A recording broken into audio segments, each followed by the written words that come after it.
fights, he knocked out 3 all-time greats. Holloway? Yeah, Holloway, Alexander Volkanovski, who's like one of the greatest featherweights of all time, knocked him out. Knocked out Max Holloway, another one of the greatest featherweights of all time. Right. And then Charles Oliveira, one of the greatest lightweights of all time. Amazing. He knocks out 3 guys in 3 fights. There's no one has a resume like that. And he's not like, as I understand, he was a Greco-Roman guy.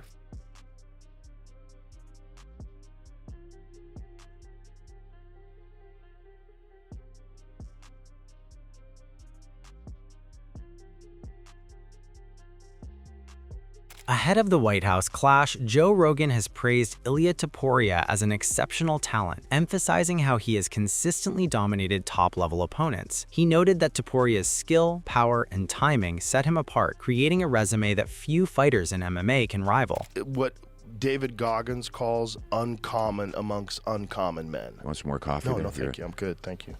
He's a freak. I mean, he's just incredibly talented. Like weirdly talented. Like his last 3 fights, he knocked out 3 all-time greats. Holloway? Yeah, Holloway, Alexander, and Charles Oliveira.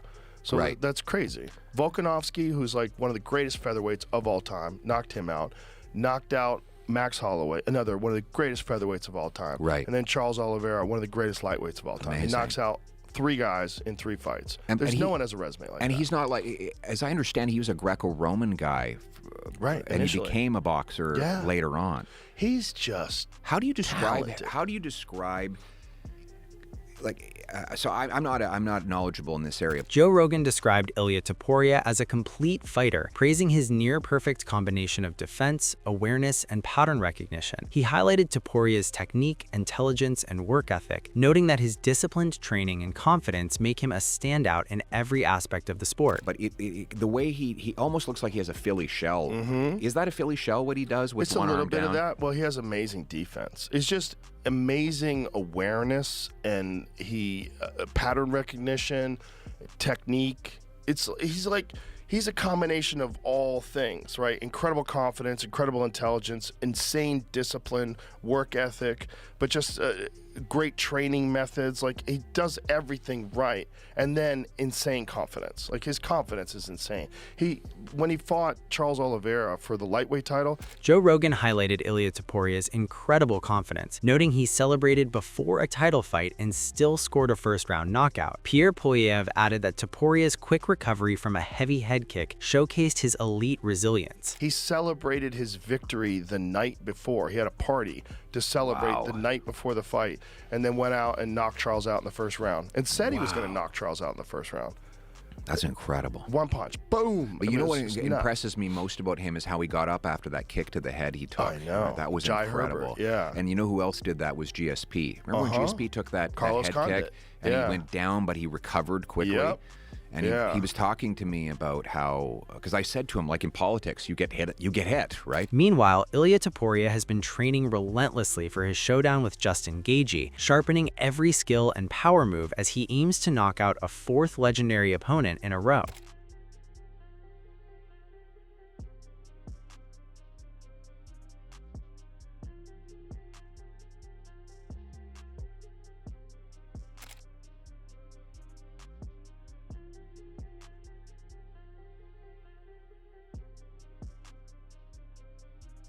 Ilia Topuria has been focusing on bicep workouts to boost his overall strength and enhance his training regimen.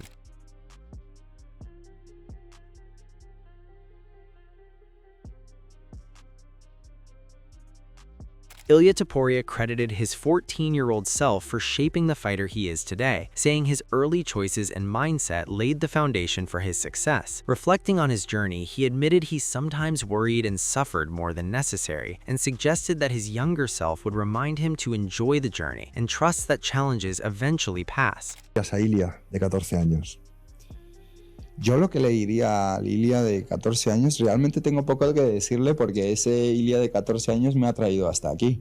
Porque yo siempre digo que donde estamos hoy es un reflejo de nuestros pensamientos y acciones del pasado. Y ese Ilia de 14 años, yo creo que ha estado pensando bien y ha tomado buenas acciones. Lo que tal vez sí que le diría es, en algunos momentos me he preocupado más de la cuenta. En algunos momentos he sufrido más de la cuenta, no sé, lo he vivido de otra forma y tal vez me dijera que no me preocupe tanto, que disfrute de cada experiencia y que todo pasará. Ilia Topuria even issued a sharp warning to Justin Gaethje ahead of their White House showdown. Ilia Topuria said, "Justin, see you at the White House. I'm not someone who humiliates people. It will be quick. When you wake up, everything will already be over." Joe Rogan also warned Justin Gaethje about the danger Ilia Topuria presents, noting that even with a smaller frame, Topuria's technique, accuracy, and confidence make him lethal. He emphasized that Topuria can finish fights in an instant, describing him as having a touch of death, and warned that underestimating him would be a costly error. Ilia Topuria is. Fuck. God damn that dude. Dude, I love Justin. I'm a fan. I don't like this matchup for him. Well, you know what? I mean, Justin knows what he's getting into, and it's hard to count that dude out. He's such an animal. Yeah, he can land the shot, but... And it's in the White House. Who knows? Who knows what's going to happen? But that dude has the touch of death. Yeah. He has the touch of death. And he's not a big guy. I've never seen him in person, but I was talking to somebody recently, and they said, no, he's 5'7", you know. He's small, man. He's not big. Yeah. I mean, there's a photo of me standing next to him when we did the podcast. We're standing next to each other. He's much smaller than me. And, bro, he puts people into the shadow realm. Yeah. It's just technique and confidence. His confidence is crazy. He had a victory party for the Oliveira fight the night before. Drinking wine. I saw. I don't think he was drinking wine. No? I think he was drinking water the night before, but he has drank wine in weigh-ins. Yeah. When he's getting ready to weigh in, the weight cut. Joe Rogan highlighted just how ruthless Ilia Topuria is, calling him a crazy talented with a lethal instinct. He pointed out that Topuria's grappling is elite, capable of controlling opponents on the ground, and in some ways as formidable as his striking. Rogan stressed that the blend of technique, confidence, and submission prowess makes Topuria a threat in every phase of a fight. But he's crazy talented. For sure. In For a sure. weird way. Whatever it is, he has it. He has it. He's got it in his mind. He's got it in his technique. His grappling's fun. I watched a video of him grappling with Merab, and he was all over Merab. And that's crazy. That's what they say. His grappling's just as good, if not better, than his stand-up. That's where he started. I've he never started seen as a it. grappler. I've never seen him grapple though. Well, he finished Bryce Mitchell on the ground, and he's finished a few people on the ground. He does clearly have phenomenal submission ability. George Masvidal also agreed that facing Ilia Topuria could be a career-defining moment for Justin Gaethje and not in his favor. He suggested Topuria's precision and skill would dominate the fight, leaving Gaethje exhausted and mentally drained, and cautioned that recovering confidence or momentum afterward could be a serious challenge. Bad in the fight, but he also didn't look phenomenal. I enjoyed the fight. You know, as far as technique, it was more of like kind of a bar type fight. But I mean, Gaethje dropped him like so many times, man. It was crazy. And I enjoyed watching that fight. That was really good. I think Ilia does Gaethje even worse, you know. And dude, honestly, that's pretty fucking scary. He doesn't. I don't think he doesn't. They're in another level. Yeah, I've trained with Ilia plenty since like his first UFC fight. I was calling it back then. This guy's gonna be champ. I'm telling you, he's gonna beat the fucking brakes. He retires Homer Simpson that day in the fucking cage. He'll never come back into fighting that dude. Fucked. I mean, Homer Simpson's gonna fucking. He's not walking that out when alive. I think he just flatlines him. However, Justin Gaethje brushed off any message for Ilia Topuria, making it clear he's focused on strategy over words. He explained that he trusts his coach to study Topuria, craft the game plan, and guide him through training, leaving the fight to speak for itself. Do you have a message for Ilia Topuria if he's watching this? No. No, I don't give a fuck. You'll be in the octagon. I don't give a fuck. I control my thoughts. I control my emotions. I won't give him the time of day. I'll, rely on my coach to watch him a lot. I've seen him fight, obviously, but I don't really go back and watch these guys. You know, I really rely on my coach. I watched Patty today. I watched Patty and Chandler today. But I really rely on my coach to create a game plan and instill it into training. And yeah, this is so fast. I have no idea what the fuck's going on right now. Well, On the other hand, Arman Tsarukyan believes moving up in weight could be a big payday for Ilia Topuria. It's gonna be smart for him to move up and make a lot of money. And even if he loses to Islam, people say, oh, you know, he take the chance to fight for the third belt. And can imagine if he beat Islam, he's gonna be a legend in this sport. You know, 3 belts. No one done it before. But that means if he would go up there and win, then you don't get to fight him. What about if he loses? He comes back and I beat him again and the UFC got him out.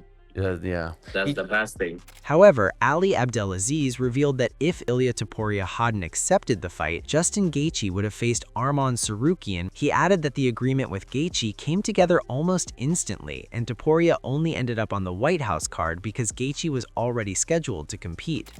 You know, one of the things too, I think Ilia, if he didn't take the Justin fight, it might be if he got vacated and Justin fought with Arman Tsarukyan too. It was a lot of conversation, and it's happened in the middle of the night, and a lot of people put work into this, you know. On my part, I was ready, my guys was ready to fight, it was good to go. Justin Gaethje took me 5 minutes to make a deal for him. It didn't take hours, it didn't take all night, it didn't take this, it didn't take this, it was easy, you know. And that's it. Justin Gaethje, he was in UFC 300, Ilia was not. Justin Gaethje was on the UFC launch, Paramount Network. Ilia was not.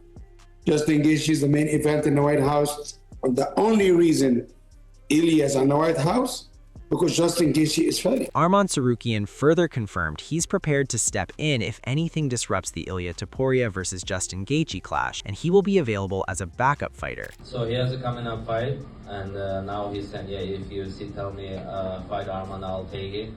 But he has a fight coming up. I'm a backup for that fight. I'm going to be ready if something happens, and I'm going to stay active. Arman Tsarukyan made it clear that a showdown with Ilia Topuria would be huge, believing their matchup would split opinion right down the middle. He argued that with both athletes at their peak, and warned that delaying this fight could frustrate supporters and put pressure on the UFC to make it happen. It has to be you next. If it's not you next, then we have a massive problem. Me? It has to be you, Arman. Come on. Problem gonna have my fans with UFC. Me, I'll stay out of the problem. There's no one else. It's one of the biggest fights the UFC can do. You versus Ilia, if he wins, and I think he's gonna win. It's a gigantic fight. Yeah, can imagine me versus Ilia on the White House. Everybody gonna talk about that fight. White House, no White House. Yeah. Who cares? Put it anywhere. Put it in Madrid. Yeah.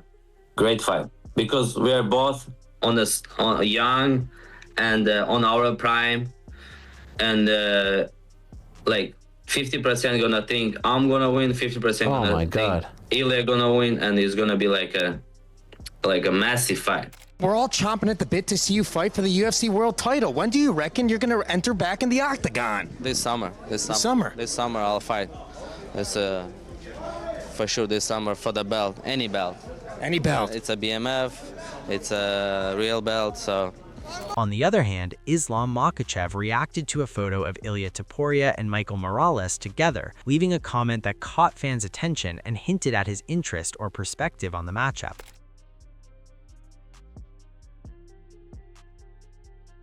Michael Morales acknowledged Islam Makhachev's legendary status, but made it clear he's ready to challenge for the belt. He said that while excuses have delayed the matchup, he respects Islam's achievements, yet remains driven by his own hunger to claim the title. La primera pregunta que te tengo que hacer es, ¿crees que vas a ser tú el siguiente para enfrentar a Islam Makhachev? Si Dios lo permite, sí, estamos buscando esa pelea con él. Ya nos pusieron un par excusas por ahí para no pelear, pero yo estoy dispuesto 100%. Si me dicen que aquí a mañana tengo la pelea por el título, lo voy a aceptar. Y si me dicen que no, pues esperaré mi momento. Pero ahorita estoy enfocado en eso, en buscar la pelea con el título. ¿Y cómo te imaginas en tu cabeza una pelea contra Islam Makhachev? No, dándolo todo. Y pues no voy a quitarle mérito a mi rival, porque ya lo considero un rival, Islam. On the other side, there are also rumors of a fight between Islam and Ian Gary, as the Irish fighter is continuously calling out the Dagestani champion. However, Michael Morales makes it clear that he has a strong dislike for Ian Gary. Michael Morales said, "I do hate Ian Gary. I don't have a very good vibe. Yeah, I do get a little bit annoyed, but at the end of the day, he is still a fighter. I think that if I were to fight him, it would be the first time I fight in a very aggressive way, which I haven't yet done." Meanwhile, Jon Anik expressed confidence that Ian Gary is next in line to challenge Islam Makhachev, calling him the most deserving contender and the clear choice for the matchup. He admits Morales is also deserving a contender. So sometimes I just throw my hands up and wonder what exactly is the internal promotional metric or the driving force that would give Ian Machado Gary this title shot as opposed to, say, Michael Morales? Is it a matchup thing?